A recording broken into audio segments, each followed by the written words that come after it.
चलतु जाना आज एक आश्चर्यपर एसी गरम हेबारु परिस्थिति कौन है दुई जन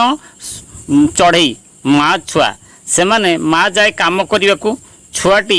सब गरम रही न पारी कौन सी पोखरी नदी जाकि बुड़ी बुड़ी थाए आ बुड़ी की घर को आसता केत आसेनि दिनेकर घटना माँ चढ़ई आसी देखिला तार छुआटी घरे नहीं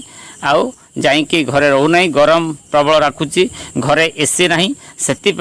सी जाइकी नदी में बुड़ुची ताकू माँ खोजी खोजी जाइकी ताकू आनिला और आणिकी ताकू कहला तू मो सांगरे काल ठारू जीवु एवं से जाइकी जोठी माँ काम करुला अन्य जन घरे सेठी एसी थिला और एसी तले बसबारू से ताकू कहला माँ मु एसी तले रही आउ कुआड़े जीविनी आ मु बदमाशी हेबिनी कौटी लगे किंतु दिनकर कथा मालिकाणी ताकू एसी रूम रे ता छुआ रोला बोली से दरमार किसी काटिदेला तेणु इमिति दिन समय आसला ताकू से मालिकाणी दिने परिस्थिति भाग्य बल सी पुणी